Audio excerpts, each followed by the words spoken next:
Hello everyone, you are watching Hindi medium YouTube channel.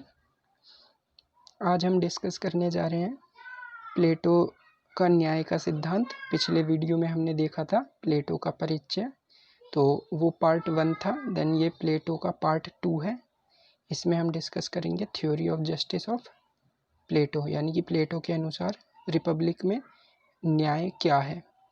ठीक है, तो न्याय को देखेंगे। प्लेटो के अनुसार न्याय किसे कहते हैं, और अगर आपको इसका लेक्चर का पीडीएफ चाहिए तो आप इस टेलीग्राम चैनल से उसको डाउनलोड कर सकते हैं। ठीक है, तो स्टार्ट करते हैं आज का वीडियो।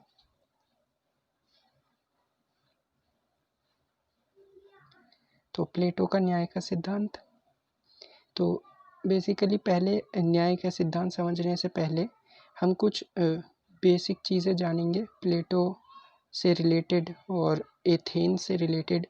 जिस समय की हम यहाँ पर बात कर रहे हैं उस समय न्याय के संदर्भ में किस तरह की सिचुएशन थी या तत्कालीन व्यवस्था न्याय की एथेंस के समाज में क्या थी। ठीक है, तो देखते हैं। प्लेटो के अनुसार जब हर व्यक्ति संतोषपूर्ण तरह से अपने अपने कार्यों को करेगा तो समाज अपने आप न्यायपूर्ण हो जाएगा। इसका मतलब क्या है कि प्लेटो का मानना है कि जब सभी व्यक्ति अपने अपने कार्यों को, कर्तव्यों को अपनी पूरी लगन के साथ समाज में परफॉर्म करेंगे, उनको पूर्ण करेंगे, तो वह समाज अपने आप कैसा हो जाएगा, न्यायपूर्ण समाज हो जाएगा। ठीक है, तो न्याय की परिभाषा देते हुए प्लेटो ने क्या कहा है कि समाज में प्रत्येक व्यक्ति को वह प्राप्त होना चाहिए जो उसको प्राप्य है, यानी कि ऐसा समाज जिसमें व्यक्ति को वह सब प्राप्त हो सके जिसका वह हकदार है, यानी कि किसी भी व्यक्ति के साथ भेदभाव ना किया जाए और जिसका वह हकदार है उसको अगर उसकी प्राप्ति होती है तो वह समाज कैसा कहला सकता है, एक न्यायपूर्ण समाज कहला सकता है। ठीक, देन प्लेटो ने अपने न्याय का सिद्धांत देने से पूर्व तत्कालीन एथेंस में व्याप्त न्याय के सिद्धांत और मान्यताओं का खंडन किया है। यानी कि प्लेटो जो थे उन्होंने अपना न्याय का सिद्धांत देने से पहले जो एथेंस में, यानी कि तत्कालीन एथेंस में, जिस समय की बात प्लेटो कर रहे हैं, उस समय जो न्याय की व्यवस्था मौजूद थी एथेंस के अंदर, तो पहले उन व्यवस्थाओं को और उन तर्कों का खंडन वो अपनी पुस्तक रिपब्लिक में करते हैं। ठीक है, तो जितने भी तत्कालीन सिद्धांत थे न्याय के संदर्भ में एथेंस समाज में, उन सभी का खंडन प्लेटो ने अपनी बुक रिपब्लिक में किया है। देन उसके बाद उन्होंने अपना न्याय का सिद्धांत अपनी पुस्तक में दिया है। तो देखते हैं वो कौन कौन से सिद्धांत थे जो कि उस समय एथेंस समाज में प्रचलित थे। तो उनमें सबसे पहला जो था वो था परंपरागत सिद्धांत। इसके विचारक जो थे, इस सिद्धांत को देने वाले, वो सिफिलस और पोलीमार्क्स थे। दूसरा था क्रांतिकारी सिद्धांत, जिसके विचारक थ्रेसीमैक्स, और तीसरा था कार्यकरण सिद्धांत, जिसके विचारक थे ग्लाउकन। ठीक है, तो देखते हैं आगे। ये देखिए, ये सिफिलस, पोलीमार्क्स और थ्रेसीमैक्स और ग्लाउकन, यानी कि जिन लोगों की अभी हमने ऊपर बात की उनके बारे में कुछ बताया जा रहा है नोट करके। ये सभी सुकरात से वाद विवाद कर रहे हैं। इसका मतलब क्या है, देखिए मैं यहाँ पर एक बार समझा देता हूँ, उसके बाद इसको पढ़ेंगे। जिस समय की ये बात की जा रही है उस समय सपोज ये सुकरात हैं, ठीक है, ये अपनी शिक्षा देते हैं लोगों को। मैंने पहले वीडियो में भी बताया था कि उस समय वाद संवाद के ज़रिए शिक्षा दी जाती थी। ठीक है, एक ग्रुप डिस्कशन होता था जिसके ज़रिए किसी भी मुद्दे पर चर्चा की जाती थी। तो ये सपोज सुकरात बैठे हैं, देन उनके सामने उनके शिष्य बैठे होंगे। यहाँ पर थ्रेसीमैक्स होंगे, यहाँ पर पोलीमार्क्स होंगे, यहाँ पर सिफिलस होंगे। ठीक है, तो इस तरह से वो सुकरात अपनी शिक्षा देते थे। उन्हीं में एक प्लेटो भी थे, ठीक है, जो सभी कुछ सुन रहे थे। तो सुकरात ने अपने शिष्यों से पूछा कि न्याय क्या है। ये क्वेश्चन करते हैं कौन, सुकरात। किन लोगों से, थ्रेसीमैक्स से, पोलीमार्क्स से एंड सिफिलस से। तो ये एक एक करके अपने अपने अनुसार न्याय की परिभाषा देते हैं और उन न्याय की परिभाषा को फिर सुकरात एक एक करके उनका खंडन करते हैं, यानी कि जो इन लोगों के द्वारा दी गई परिभाषा है न्याय की उसको गलत सिद्ध करते हैं। ठीक है, तो देखते हैं, एक बार नोट को दोबारा पढ़ते हैं, अच्छे से समझ आएगा।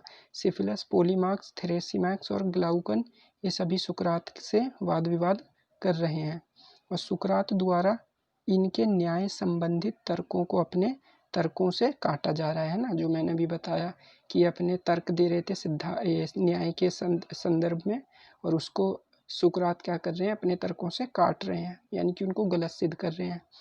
और इस सब को प्लेटो ने अपनी रिपब्लिक में वर्णित किया, यानी कि ये सारी जो संवाद हुआ, चर्चा परिचर्चा हुई, उसको प्लेटो ने क्या किया है, अपनी बुक रिपब्लिक में एज इट इज़ उसको अडॉप्ट कर लिया है। ठीक है, तो अब हम सिद्धांत की चर्चा करते हैं कि अलग अलग लोगों का क्या क्या विचार था न्याय के संदर्भ में। तो पहला सिद्धांत आता है हमारा परंपरागत सिद्धांत। ठीक है, तो सुकरात क्वेश्चन करते हैं, ठीक है, अपने सभी शिष्यों से कि भाई न्याय क्या है। तो उसका जवाब देते हुए सिफिलस कहते हैं सबसे पहले कि सत्य बोलना और दूसरों के ऋण को चुका देना ही न्याय है। यानी कि सिफिलस के अनुसार यदि हम सत्य बोलते हैं और दूसरों के कर्ज को, उधार को चुका देते हैं तो वही न्याय कहलाता है।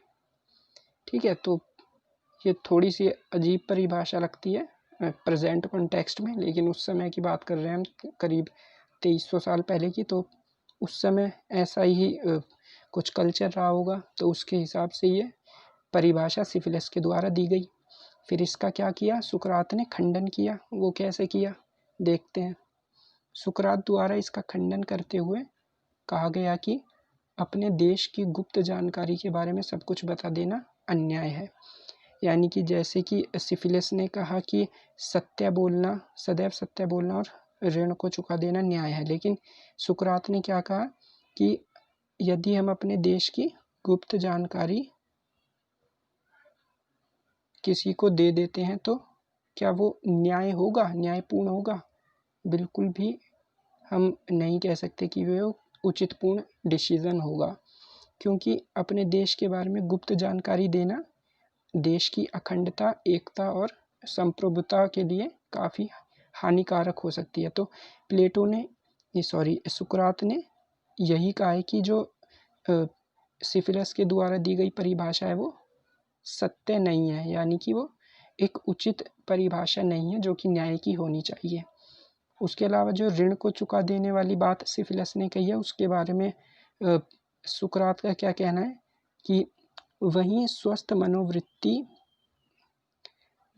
मनोवृत्ति मित्र से लिए गए अस्त्र को वापस करना ठीक नहीं, यदि वह स्वस्थ मनोवृत्ति का ना रहे, क्योंकि ऐसा करने से उसके और समाज के लिए खतरा पैदा हो सकता है। देखिए, अगर सपोज आपका कोई एक फ्रेंड था, ठीक है, उसके पास कुछ हथियार रखे थे और उस समय उस फ्रेंड की, उस दोस्त की जो मानसिक स्थिति थी वो बिल्कुल ठीक थी। ठीक है, और उससे आपने क्या लिए थे, उसके हथियार या अस्त्र उधार लिए थे। ठीक है, अब कुछ समय बाद क्या होता है कि जो फ्रेंड है, आपका मित्र था, उसकी मानसिक स्थिति खराब हो जाती है, यानी कि वो मानसिक स्थिति से संतुलित नहीं रह पाता, जिसकी वजह से उसको हथियार देना एक गलत निर्णय होगा। यानी कि अगर आप उन अस्त्र को अपने फ्रेंड को वापस कर देते हैं तो वो कहीं ना कहीं उस मित्र के लिए, उस इंसान के लिए और पूरे समाज के लिए क्या हो सकती है, हानिकारक हो सकती है, क्योंकि वो उस हथियार से, उस अस्त्र से अपने और अपने समाज के लिए क्या कर सकता है, मुश्किलें पैदा कर सकता है। ठीक है, तो इस तरह से सुकरात ने इन दोनों स्टेटमेंट को, जो सिफिलस ने कही कि सत्य बोलना और दूसरों के ऋण को चुका देना न्याय है, इसका खंडन करते हुए इस सिद्धांत को सुकरात ने बिल्कुल गलत सिद्ध कर दिया। तो अब दूसरा सिद्धांत देखते हैं। तो दूसरे सिद्धांत से पहले ही वाले सिद्धांत की ये कुछ और बातें हैं, उसको देखते हैं। ये इसमें ही ये पॉलीमार्क्स थे, ये भी परंपरागत सिद्धांत के विचारक थे। तो इन्होंने क्या कहा ना कि न्याय क्या है। इनके अनुसार मित्रों के साथ श्रेष्ठ और शत्रु के साथ घृणित व्यवहार करना ही न्याय है। तो इसका खंडन कैसे किया है सुकरात ने। तो सुकरात कहते हैं कि यह आवश्यक नहीं है कि जो आपका मित्र है वो वास्तव में आपका मित्र ही हो, वो मात्र नाम का मित्र भी हो सकता है जो वास्तव में आपका शत्रु हो। अतः न्याय का यह परिभाषा उचित नहीं है। यानी कि पॉलीमार्क्स की इस परिभाषा को भी सुकरात ने क्या किया, खंडन किया। कैसे कहकर कि मित्र के साथ अच्छा व्यवहार करना सदैव न्याय नहीं हो सकता, क्योंकि आप जिसको मित्र समझते हैं वो आवश्यक नहीं कि आपका मित्र हो। ऐसा भी हो सकता है कि वो आपका शत्रु हो, लेकिन मित्र बनने की वो आपके साथ एक एक्टिंग कर रहा हो और आपको धोखा दे सकता है। इसका मतलब जो ये आपके मित्र के साथ हमेशा अच्छा व्यवहार करना और शत्रु के साथ खराब व्यवहार करना न्याय नहीं हो सकता। क्या पता जिसको आप शत्रु समझते हैं वो आपका मित्र हुआ, दोस्त हुआ, और जिसको आप मित्र समझते हैं वो आपका क्या हुआ, शत्रु हुआ। तो अगर आप शत्रु के साथ गलत व्यवहार और मित्र के साथ अच्छा व्यवहार करते हैं तो ये कहीं ना कहीं अन्यायपूर्ण होगा। तो इस तरह से पॉलीमार्क्स की इस स्टेटमेंट को सुकरात ने खंडन किया। अब देखते हैं दूसरा सिद्धांत, ये क्या है, क्रांतिकारी सिद्धांत। तो क्रांतिकारी सिद्धांत में थ्रेसिमैक्स कहते हैं कि शक्ति ही सत्य है और शक्तिशाली का हित साधना ही न्याय है। ठीक है, यानी कि जो शक्तिशाली है उसके हित में ही सभी का हित है और उसके हित का साधन ही क्या है, न्याय है। तो इसका भी खंडन करते हैं प्लेटो नहीं, सुकरात। और इसका खंडन करते हुए वो क्या कहते हैं, तो शक्तिशाली व्यक्ति या शासक वर्ग अपने हितों के लिए कार्य करता है, अतः शक्तिशाली का हित ही न्याय है। ये तो थ्रेसिमैक्स का कहना है कि जो शक्तिशाली है उसका हित साधना ही क्या है, न्याय है। ठीक है, तो शक्तिशाली का हित ही न्याय है, किसके अनुसार, थ्रेसिमैक्स के अनुसार। लेकिन सुकरात इसका खंडन करते हुए कहते हैं कि शासन क्या है, कला है। यानी कि जो शासन है वो एक आर्ट है, और आर्ट या कला का प्रयोग दूसरों के हित के लिए किया जाता है, ना कि स्वयं के हित के लिए। यानी कि सुकरात ने कहा है कि जो शासन है वो एक कला है, और कला का प्रयोग हम किसी को भी दुख देने के लिए नहीं करते, बल्कि दूसरों के हित के लिए उसका प्रयोग किया जाता है। इसका उन्होंने बहुत अच्छे से उदाहरण देकर समझाया। जैसे जो डॉक्टर्स होते हैं, चिकित्सक और अध्यापक यानी टीचर्स, उनके पास क्या है, एक आर्ट है, एक कला है। चिकित्सक के पास क्या आर्ट है कि वो रोगियों को या डिजीज़ को ठीक करता है और इंसान को स्वस्थ करता है। उसी तरह से जो अध्यापक है उसके पास टीचिंग की आर्ट है, वो व्यक्ति को ज्ञानी बनाता है। तो जो चिकित्सक है और अध्यापक है उनके पास क्या है, कला है, लेकिन वो उस कला का प्रयोग किस में करते हैं, लोगों की भलाई के लिए करते हैं, उनके स्वयं के हित के लिए नहीं करते, बल्कि लोगों के हित के लिए करते हैं। इस प्रकार जो थ्रेसिमैक्स का कहना है कि शक्तिशाली का हित ही न्याय है, तो ये कहीं ना कहीं गलत है, क्योंकि शक्तिशाली जो होता है वो शासक होता है, और शासक के पास क्या होती है, कला होती है शासन करने की, और कला का प्रयोग कभी भी अपने हित के लिए ना करके दूसरों के हित के लिए किया जाता है। ठीक है, तो अब देखते हैं हम तीसरा सिद्धांत, जो कि है कार्यकरण सिद्धांत, या जिसको कहते हैं व्यवहारवादी सिद्धांत। ठीक है, तो इनका क्या मानना है कि जो अच्छा, इस सिद्धांत का जो प्रमुख विचारक वो कौन था, ग्लाउकन। ठीक है, तो इनका क्या मानना है कि न्याय जो है वो एक कृत्रिम वस्तु है, यानी कि एक आर्टिफिशियल थिंग है, जस्टिस, और इसका आधार कोई सार्वभौमिक नियम ना होकर निरंतर बदलती हुई परंपराएं हैं।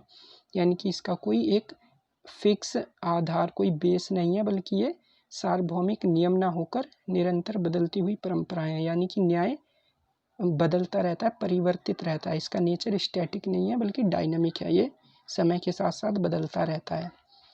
इनके अनुसार न्याय एक बाहरी वस्तु भी है। यानी कि न्याय क्या है, एक एक्सटर्नल थिंग है, बाहरी वस्तु है जो बाह्य कारकों पर निर्भर करती है, यानी कि एक्सटर्नल फैक्टर्स पर ये क्या करती है, डिपेंड करती है। तो प्लेटो ने इस सिद्धांत का खंडन करते हुए अपनी बुक में कहा है, यानी कि बेसिकली खंडन किसने किया है? सुकरात ने किया है। लेकिन प्लेटो कि हम बुक के अंदर न्याय का सिद्धांत पढ़ रहे हैं, तो प्लेटो ने इस सिद्धांत का खंडन करते हुए कहा है, यानी कि सुकरात ने कहा है कि न्याय समझौते पर आधारित कोई बाहरी वस्तु नहीं है। यानी कि इस बात का खंडन किया है कि न्याय कोई बाहरी वस्तु नहीं है, बल्कि आत्मा का आंतरिक गुण है। यानी कि आत्मा का आंतरिक गुण को न्याय बताया है, ठीक है, ना कि कोई बाहरी वस्तु है। और न्याय भय तथा शक्ति से नहीं, बल्कि स्वभाव रूप से किया जाता है, ठीक है। तो ये सुकरात ने बताया, जिसको प्लेटो ने अपनी बुक रिपब्लिक में एज इट इज अडॉप्ट किया है।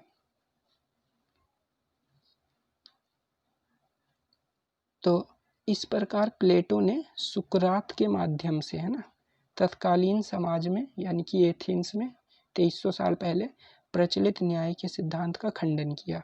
यानी कि प्लेटो ने अभी तक क्या किया? जितने भी सिद्धांत उस समय प्रचलित थे न्याय के संदर्भ में, उनका खंडन किया। तो प्लेटो के अनुसार न्याय की उपलब्धि तभी हो सकती है। अब प्लेटो अपने खुद के न्याय के बारे में बात करते हैं कि वास्तव में न्याय कैसा होना चाहिए, ठीक है, न्याय क्या होता है और समाज में किस तरह से हम कह सकते हैं कि ये एक न्यायपूर्ण समाज है। तो प्लेटो के अनुसार न्याय की उपलब्धि तभी हो सकती है जब समाज में प्रत्येक व्यक्ति अपने स्वाभाविक गुण के अनुसार आचरण करे। यानी कि व्यक्ति में जो योग्यता है उसके अनुसार वह आचरण करता है, तो वह न्यायपूर्ण समाज कहलाता है। अर्थात जब शासक निस्वार्थ भाव से लोगों के हितों की रक्षा करते हुए शासन करें, यानी कि शासक अच्छे तरह से शासन करे, वहीं सैनिक वर्ग देश की सीमाओं की रक्षा करे, यानी कि जो सोल्जर्स हैं वो देश की रक्षा करें, और जो उत्पादक वर्ग हैं, प्रोड्यूसर्स हैं, वो क्या करें? उपभोग की पर्याप्त सामग्री पैदा करें, तभी राज्य में न्याय स्थिर रहने सकता है, यानी कि रह सकता है, ठीक है। तो इसका मतलब क्या हुआ यहाँ पर? ये देखो, मैं यहाँ पर बता देता हूँ कि प्लेटो के अनुसार क्या था कि जो समाज था, समाज में 3 वर्ग थे। एक शासक वर्ग, ठीक है, जिनके पास विवेक की प्रधानता होती है।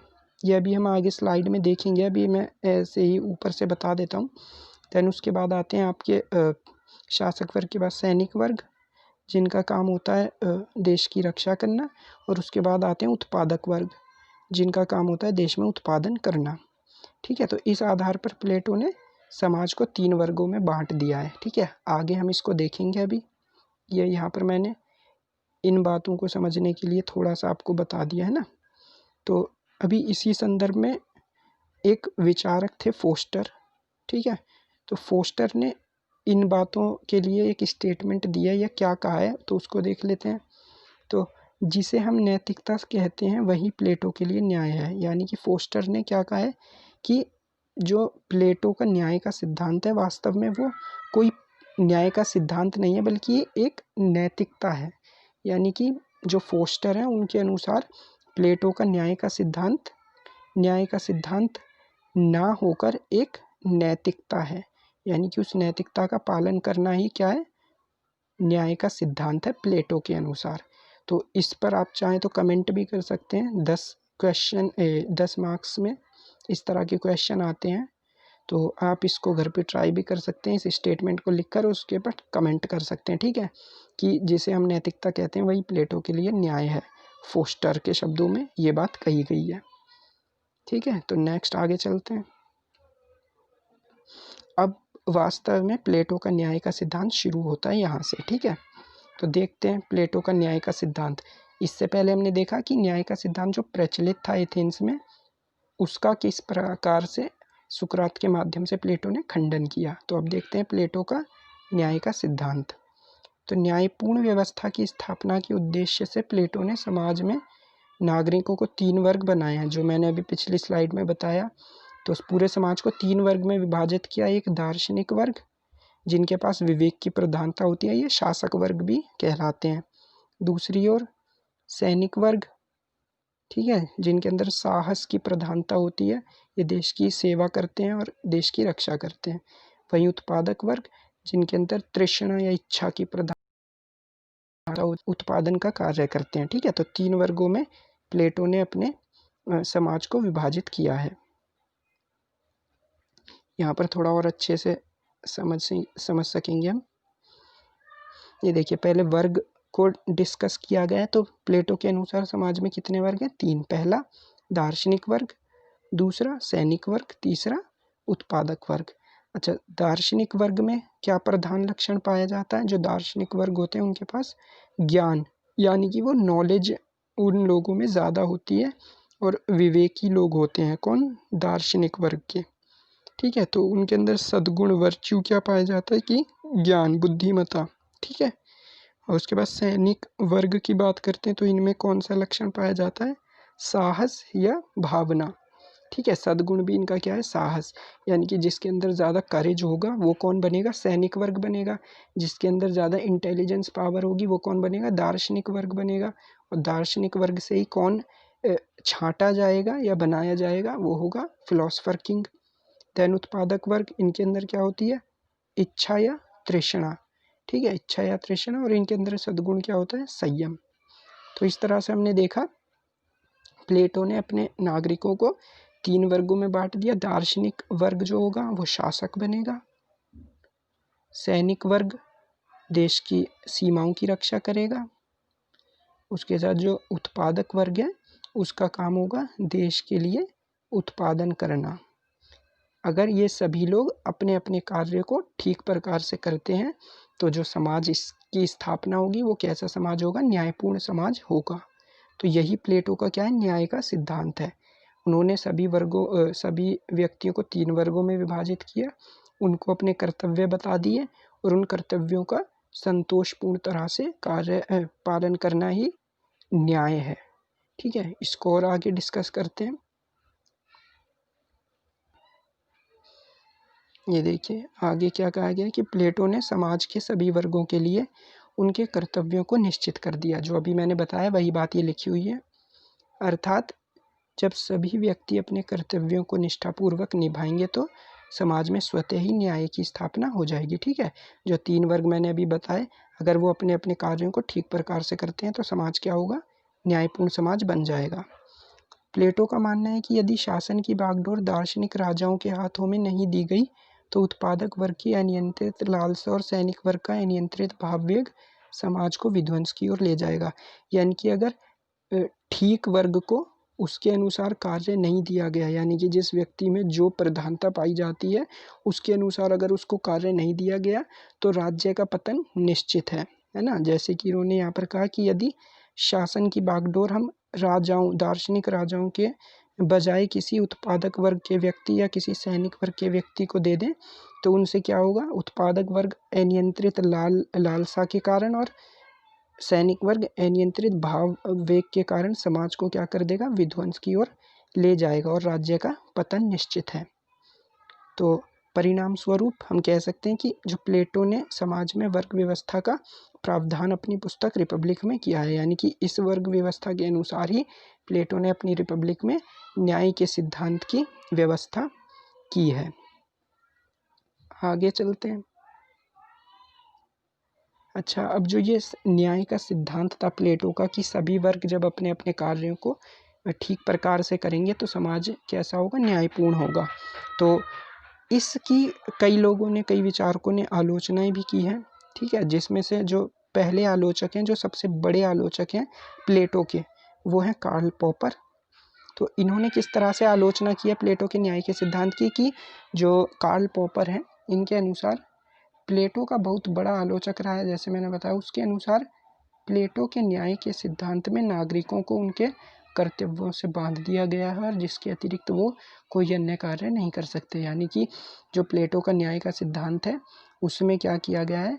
जो व्यक्ति हैं उनको उनके कर्तव्यों से बांध दिया गया है कि जो दार्शनिक है वो राजा बनेगा, जो सैनिक वर्ग जिसमें साहस की प्रधानता है वो सैनिक वर्ग बनेगा, और जिसमें इच्छा या तृष्णा की प्रधानता है वो क्या बनेगा? उत्पादक वर्ग।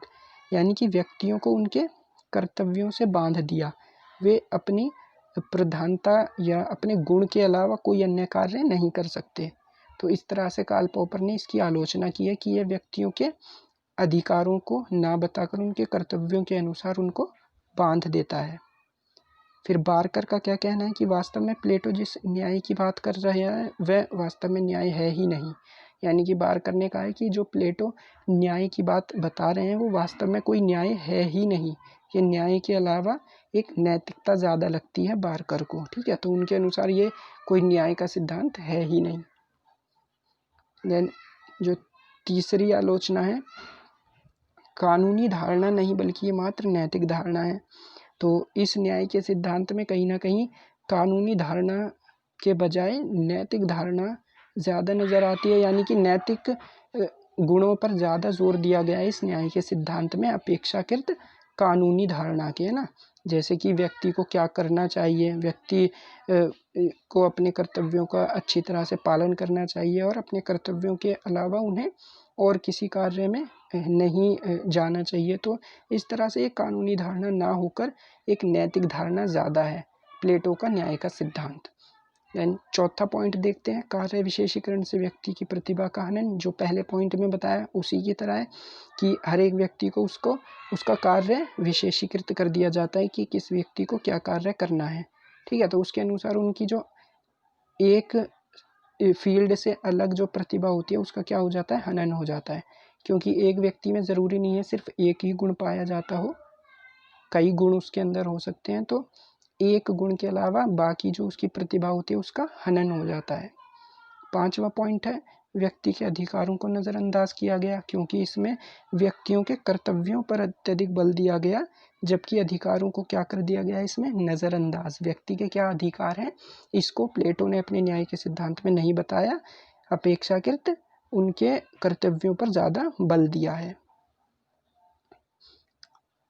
छठा पॉइंट देखते हैं, ये वर्गीय आधार पर समाज का बिखराव करता है। सही बात है, क्योंकि ये समाज में क्या करता है, 3 वर्ग का निर्माण कर देता है, यानी कि समाज को एक तरह से ये बिखेर देता है, यानी कि बिखराव कर देता है, उनको उनके गुणों के आधार पर बांट देता है, जिससे कहीं ना कहीं समाज में क्या भेदभाव भी उत्पन्न हो सकता है ना।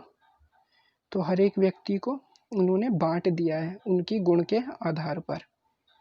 7वां पॉइंट देखते हैं कि राज्य में नागरिकों के मध्य भेदभाव किया गया है। सही बात है, क्योंकि जो दार्शनिक वर्ग से संबंधित होगा सिर्फ वही राजा बन सकता है, उसके अलावा जो उत्पादक और सैनिक वर्ग है वो कभी अपने हाथ में सत्ता ले ही नहीं सकते, तो इस वजह से उनके साथ कहीं ना कहीं भेदभाव है। 8वां पॉइंट, मात्र दार्शनिक वर्ग के लिए शासन का प्रावधान। वही बात है जो अभी मैंने बताई, अन्य वर्गों को शासन से वंचित कर दिया, यानी कि सिर्फ दार्शनिक वर्ग के लोग ही राजा बन सकते हैं, अन्य 2 वर्ग के लोग राजा नहीं बन सकते, वो सत्ता नहीं संभाल सकते। 9वां पॉइंट है, दार्शनिक राजा निरंकुश हो सकता है। ऑब्वियस सी बात है, जब एक ही व्यक्ति के हाथ में सारी सत्ता दे दी जाएगी और उसके अलावा कोई और राजा बन ही नहीं सकता, तो कहीं ना कहीं ये उस दार्शनिक राजा को क्या कर देगा, निरंकुश बना देगा, है ना। देन 10th पॉइंट हम देखते हैं, अधिक जनसंख्या वाले राज्य पर यह सिद्धांत कारगर नहीं है। जो प्लेटो ने अपना न्याय का सिद्धांत दिया है वो किस पर कारगर है, वो छोटे छोटे राज्यों पर ही कारगर है, अधिक जनसंख्या वाले राज्यों पर यह कारगर नहीं है। ठीक है, कारगर नहीं है, क्योंकि ये जिस समय प्लेटो न्याय के सिद्धांत की बात करता है उस समय राज्य क्या थे, छोटे छोटे पोलिस में बटे हुए थे, छोटे छोटी राज्य थे और काफ़ी कम जनसंख्या होती थी, तो अधिक जनसंख्या पर इसको लागू करना उतना आसान नहीं होगा।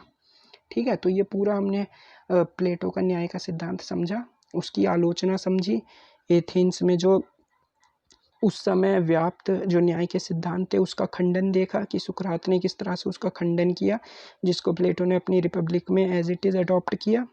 उसके बाद सारे हमने ये 10 पॉइंट आलोचना के देखे प्लेटो के न्याय के संदर्भ में, और प्लेटो का न्याय का सिद्धांत को भी हमने जाना। ठीक है, तो यहाँ से क्वेश्चन जनरली आ जाते हैं यूपीएससी में ऑप्शनल में, तो आप इसको अच्छे से ट्राई कर सकते हैं। तो उसके लिए मैं एक क्वेश्चन आपको दे देता हूँ होमवर्क के लिए, तो इसको आप घर पर ट्राई कर सकते हैं। क्वेश्चन क्या है, न्याय रिपब्लिक की आधारशिला है और रिपब्लिक न्याय की मूल अवधारणा का संस्थागत रूप है। ठीक है, तो ये एक स्टेटमेंट है किसके द्वारा, बारकर के द्वारा कही गई है कि क्या न्याय रिपब्लिक की आधारशिला है और रिपब्लिक न्याय की मूल अवधारणा का संस्थागत रूप है। तो इसको आपने 10 अंक में यानी कि 150 वर्ड्स में इसको एक्सप्लेन करना है, ठीक है। जो मैंने अभी बताया कि रिपब्लिक में किस तरह से न्याय की चर्चा की गई है, उसी संदर्भ में आपको ये आंसर लिखना है, ठीक है। तो आप इसको ट्राई कर सकते हैं और इस लेक्चर का पीडीएफ आपको टेलीग्राम से आप उसको डाउनलोड कर सकते हैं, जिसका लिंक कमेंट सेक्शन में और डिस्क्रिप्शन बॉक्स में आपको मिल जाएगा, ठीक है। तो thank you so much for watching this video. Have a nice day.